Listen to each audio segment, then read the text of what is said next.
भारत में दंगे फैलाने की ये साजिश थी। हमें गर्व है आतंकियों को वो सजा दी और सजा ऐसी है कि आज भी आतंक के उन आकाओं की नींद उड़ी हुई है।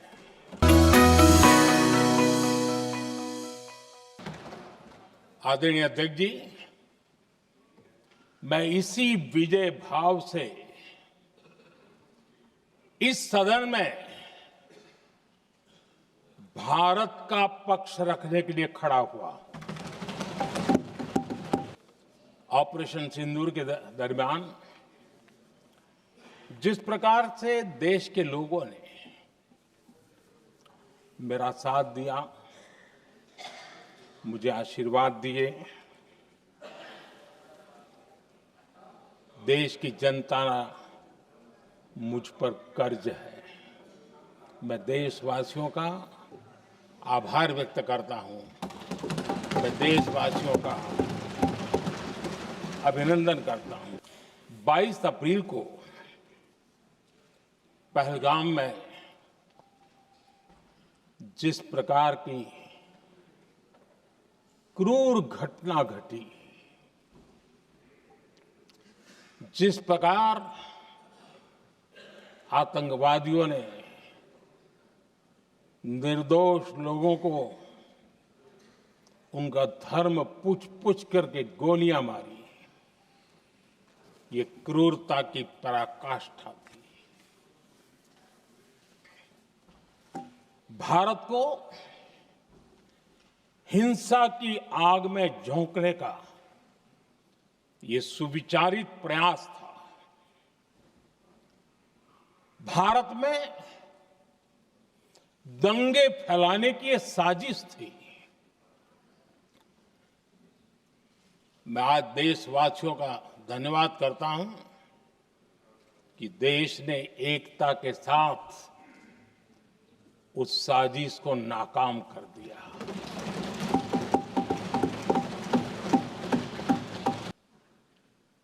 बाईस अप्रैल के बाद मैंने एक सार्वजनिक रूप से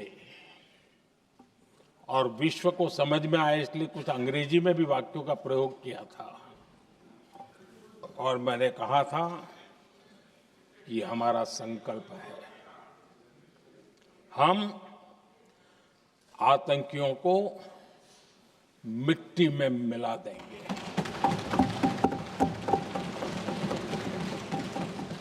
और मैंने सार्वजनिक रूप से कहा था, सजा उनके आकाओं को भी होगी और कल्पना से भी बड़ी सजा मिलेगी।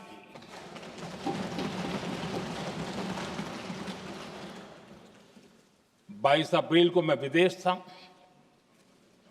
मैं तुरंत लौट के आया और आने के तुरंत बाद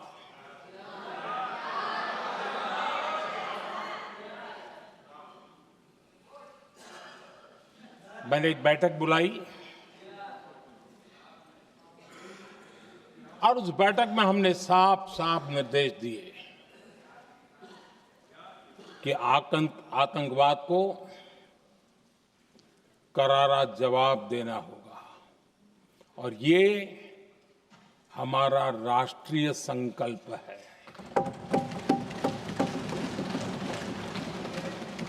आदरणीय अध्यक्ष जी, हमें हमारे सैन्य बलों की क्षमता पर पूरा विश्वास है,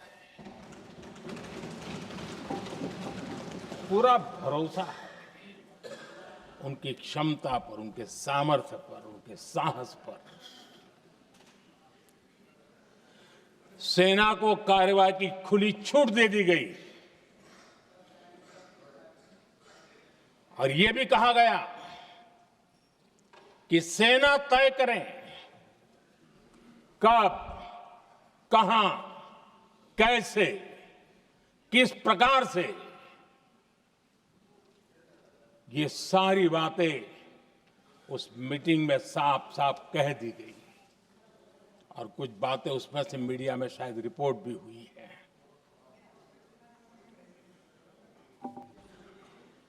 हमें गर्व है आतंकियों को वो सजा दी और सजा ऐसी है कि आज भी आतंक के उन आकाओं की नींद उड़ी हुई है।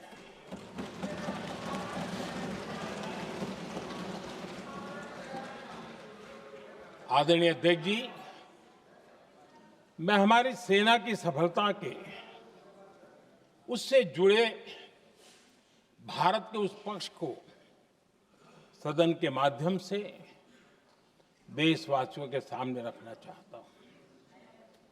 पहला पक्ष, पहलगाम हमले के बाद से ही पाकिस्तानी सेना को अंदाजा लग चुका था कि भारत कोई बड़ी कार्रवाई करेगा। उनके तरफ से न्यूक्लियर की धमकियों के भी बयान आना शुरू हो चुके थे। भारत ने 6 मई रात और 7 मई सुबह जैसा तय किया था वैसी कार्रवाई की और पाकिस्तान कुछ नहीं कर पाया।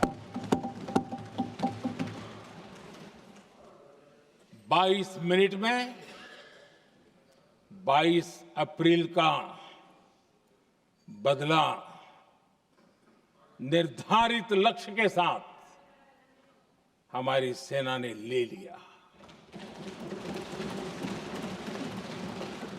दूसरा पक्ष, आदरणीय अध्यक्ष जी, पाकिस्तान के साथ हमारी लड़ाई तो कई बार हुई है, लेकिन ये पहली ऐसी भारत की रणनीति बनी कि जिसमें पहले जहां कभी नहीं गए थे वहां हम पहुंचे। पाकिस्तान के कोने कोने में आतंकी अड्डों को धुआं धुआं कर दिया गया।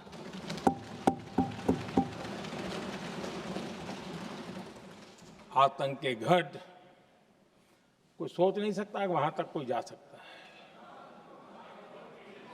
बहावलपुर और मुर्गे उसको भी जमीन दोस्त कर दिया गया।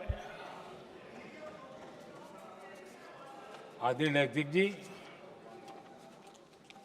हमारे सेनाओं ने आतंकी अड्डों को तबाह कर दिया। तीसरा पक्ष, पाकिस्तान की न्यूक्लियर धमकी को हमने झूठा साबित कर दिया।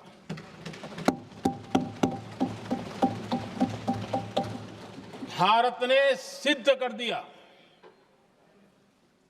कि न्यूक्लियर ब्लैकमेलिंग अब नहीं चलेगा और न ही ये न्यूक्लियर ब्लैकमेलिंग के सामने भारत झुकेगा। आदरणीय अध्यक्ष जी, चौथा पक्ष, भारत ने दिखाई अपनी तकनीकी क्षमता। पाकिस्तान के सीने पर सटीक प्रहार किया। पाकिस्तान के एयरबेस एसेट्स को भारी नुकसान हुआ और आज तक उनके कई एयरबेस आईसीयू में पड़े हैं। आज टेक्नोलॉजी आधारित युद्ध का युग है। ऑपरेशन सिंदूर इस महारत में भी सफल सिद्ध हुआ है।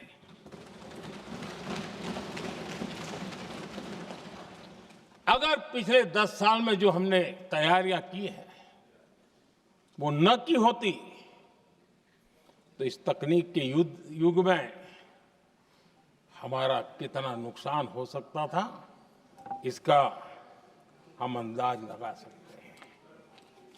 पांचवा पक्ष,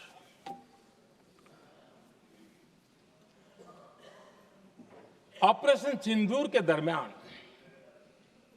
पहली बार हुआ जब आत्मनिर्भर भारत की ताकत को दुनिया ने पहचाना।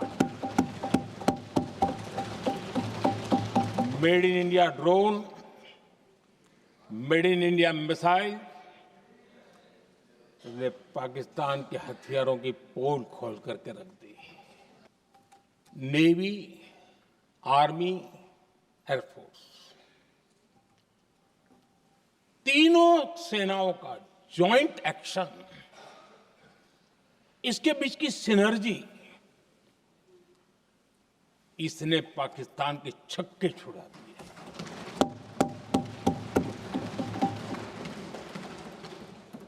आदरणीय अध्यक्ष जी, आतंक की घटनाएं पहले भी देश में होती थी, लेकिन पहले आतंकवादियों के मास्टरमाइंड निश्चिंत होते थे और वो आगे की तैयारी में लगे रहते थे, उनको पता था कुछ नहीं होगा।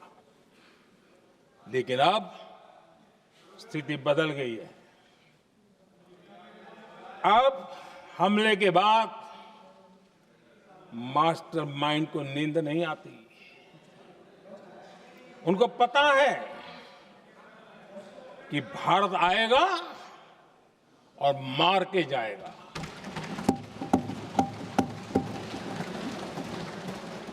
ये न्यू नॉर्मल भारत ने सेट कर दिया है।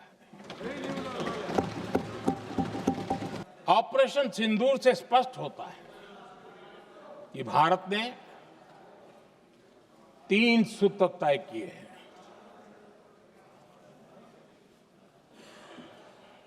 अगर भारत पर आतंकी हमला हुआ तो हम अपने तरीके से, अपनी शर्तों पर, अपने समय पर जवाब दे करके रहेंगे।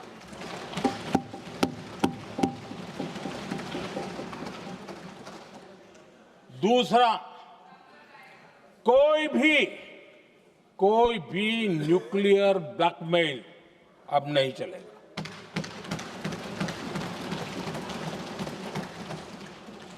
और तीसरा, हम आतंक की सरपरस्त सरकार और आतंक के आकाओं, उनको अलग अलग नहीं देखेंगे। यहां पर विदेश नीति को लेकर के भी काफी बातें कही गई हैं।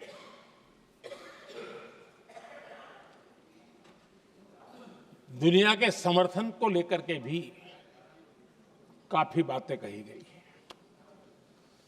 मैं आज सदन में कुछ बातें पूरी स्पष्टता से कह रहा हूं। दुनिया में किसी भी देश ने भारत को अपनी सुरक्षा में कार्रवाई करने से रोका नहीं है।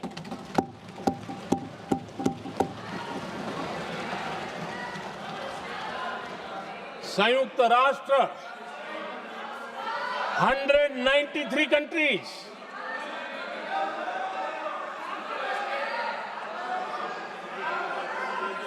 सिर्फ 3 देश 193 कंट्री में सिर्फ 3 देश ऑपरेशन सिंदूर के दौरान पाकिस्तान के समर्थन में बयान दिया था। Only 3 countries. क्वाड हो, ब्रिक्स हो, फ्रांस, रूस, जर्मनी, कोई भी देश का नाम ले लीजिए, तमाम देश दुनिया भर से भारत को समर्थन मिला है।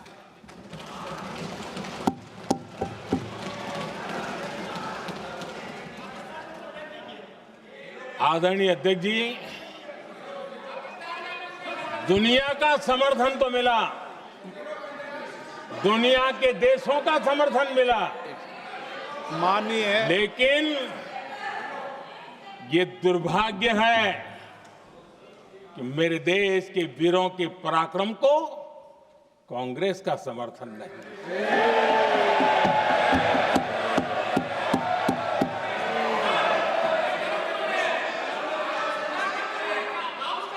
22 अप्रैल के बाद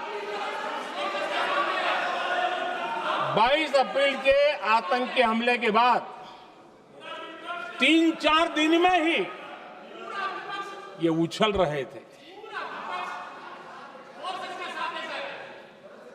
और कहना शुरू कर दिया, कहां गई 56 इंच की छाती, कहां खो गया मोदी, मोदी तो फेल हो गया। क्या मजा ले रहे थे, उनको लगता था वाह बाजी मार ली। उनको पहलगाम के निर्दोष लोगों की हत्या में भी वो अपनी राजनीति तराशते थे।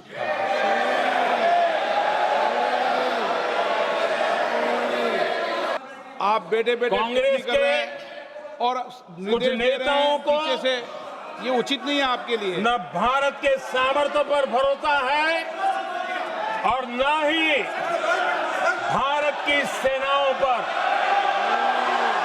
इसलिए वो लगातार ऑपरेशन सिंदूर पर सवाल उठा रहे हैं। ऐसा करके आप लोग मीडिया में हेडलाइंस तो ले सकते हैं, लेकिन देशवासियों के दिलों में जगह नहीं बना सकते। 10 मई को भारत ने ऑपरेशन सिंदूर के तहत हो रहे एक्शन को रोकने की घोषणा की। इसको लेकर यहां भांति भांति की बातें कही गई। ये वही प्रोपेगेंडा है जो सीमा पार से फैलाया गया है। कुछ लोग सेना द्वारा दिए गए तथ्यों की जगह पाकिस्तान के झूठ प्रचार को आगे बढ़ाने में जुटे हुए हैं।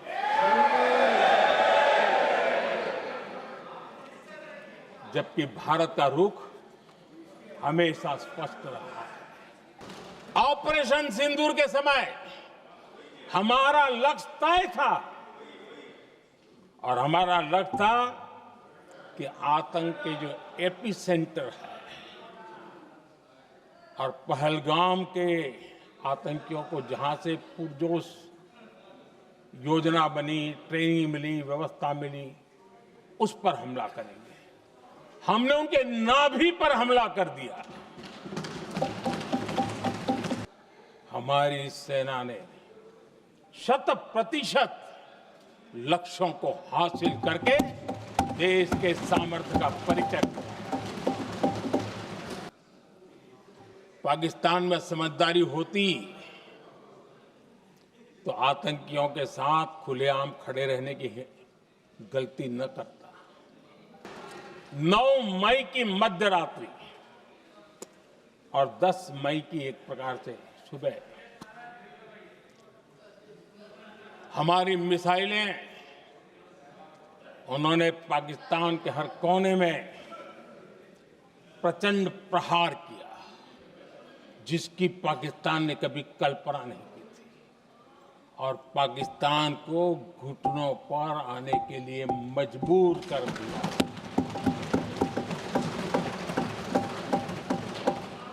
दुनिया के किसी भी नेता ने भारत के ऑपरेशन रोकने के लिए नहीं कहा।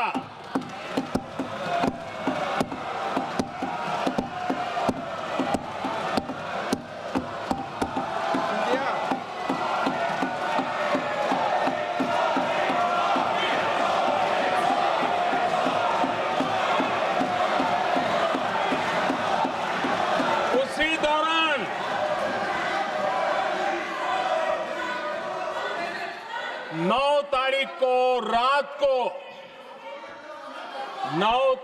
रात को अमेरिका के उपराष्ट्रपति जी ने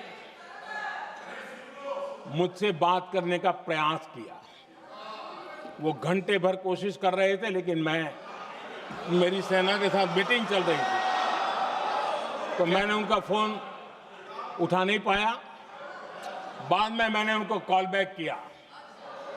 मैंने कहा कि आपका फोन था, 3-4 बार आपका फोन आ गया, क्या है? तो अमेरिका के उपराष्ट्रपति जी ने मुझे फोन पे बताया कि पाकिस्तान बहुत बड़ा हमला करने वाला है। ये उन्होंने मुझे बताया। मेरा जो जवाब था, जिनको समझ नहीं आता है उनको तो नहीं आएगा।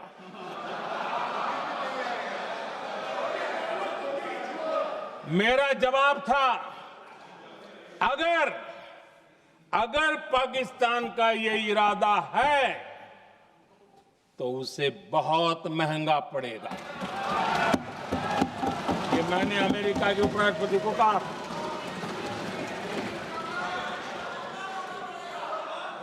अगर पाकिस्तान हमला करेगा तो हम बड़ा हमला कर करके जवाब देंगे। ये मेरा जवाब था। और आगे मेरा एक वाक्य था, मैंने कहा था, हम गोली का जवाब गोले से देंगे। ये 9 तारीख रात की बात है, और 9 रात में और 10 सुबह हमने पाकिस्तान को सैन्य शक्ति को तहस नहस कर दिया था। और यही हमारा जवाब था, यही हमारा जज्बा था। और आज पाकिस्तान भी भली भांति जान गया है कि भारत का हर जवाब पहले से ज्यादा तगड़ा होता है।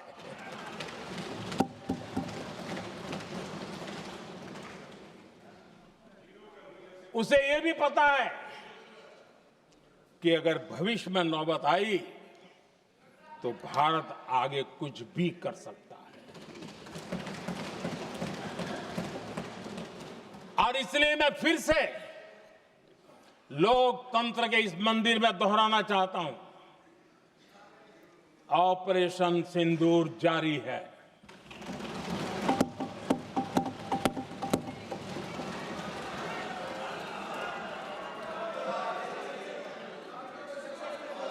पाकिस्तान ने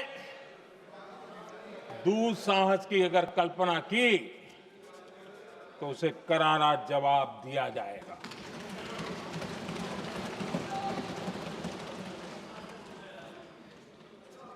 आदरणीय अध्यक्ष जी,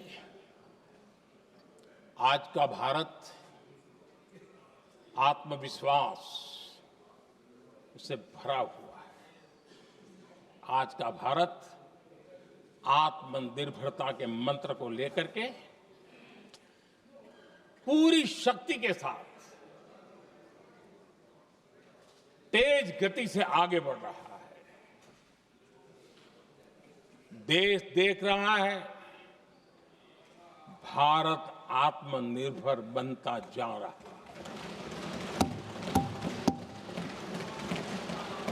लेकिन देश ये भी देख रहा है कि एक तरफ तो भारत आत्मनिर्भरता की ओर तेज गति से आगे बढ़ रहा है, लेकिन कांग्रेस मुद्दों के लिए पाकिस्तान पर निर्भर होती जा रही है।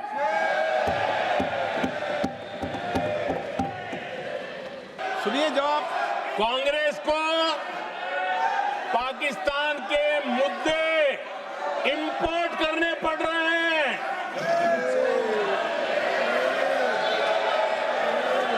आदरणीय अध्यक्ष जी, आज के वॉरफेयर में इंफॉर्मेशन और नैरेटिव्स की प्लीज बैठिए। बहुत बड़ी भूमिका है।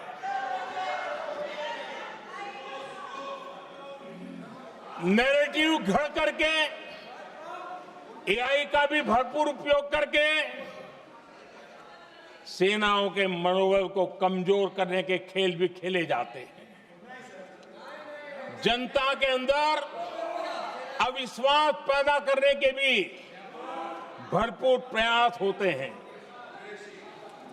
दुर्भाग्य से कांग्रेस और उसके सहयोगी पाकिस्तान के ऐसे ही प्रपंच के प्रवक्ता बन चुके हैं। देश की सेना ने सफलतापूर्वक सर्जिकल स्ट्राइक की तो तुरंत कांग्रेस वालों ने सेना से सबूत मांगे थे,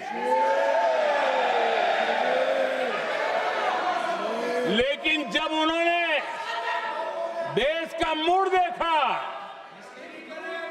देश का मिजाज देखा, तो सुर उनके बदलने लगे और बदल करके क्या कहने लगे? कांग्रेस के लोगों ने कहा, ये सर्जिकल स्ट्राइक क्या बड़ी बात है, ये तो हमने भी की थी। बालाकोट में सेना ने एयर स्ट्राइक की। अब एयर स्ट्राइक तो ऐसी थी कि वो कुछ कह नहीं सकते थे, इसलिए ये तो नहीं कहा कि भाई हमने भी की थी।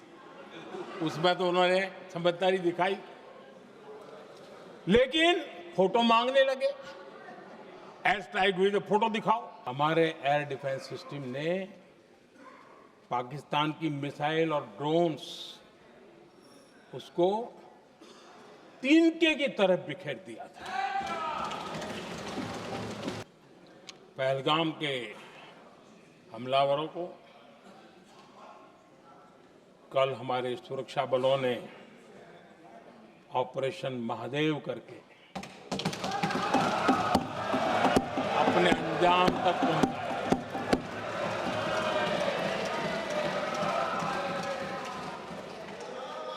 लेकिन मैं हैरान हूं, यहां ठहाके लगा के पूछा गया कि आखिर ये कल ही क्यों हुआ।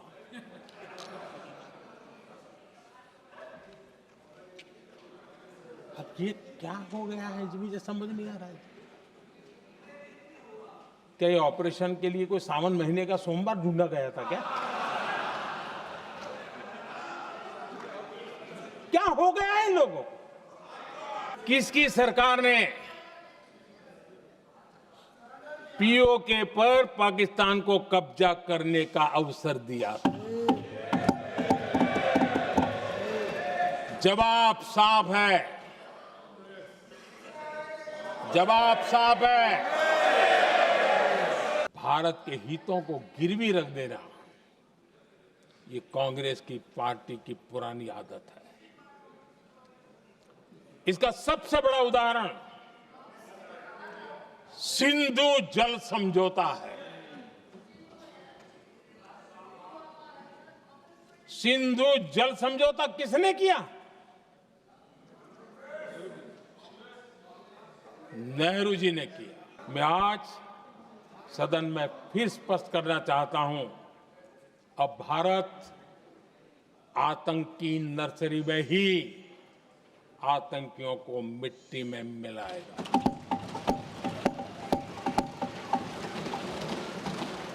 हम पाकिस्तान को भारत के भविष्य खेलने नहीं देंगे और इसलिए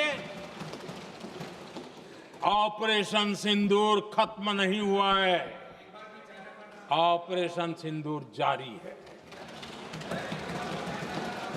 और ये पाकिस्तान के लिए भी नोटिस है। वो जब तक भारत के खिलाफ आतंक का रास्ता रोकेगा नहीं, तब तक भारत एक्शन लेता रहेगा।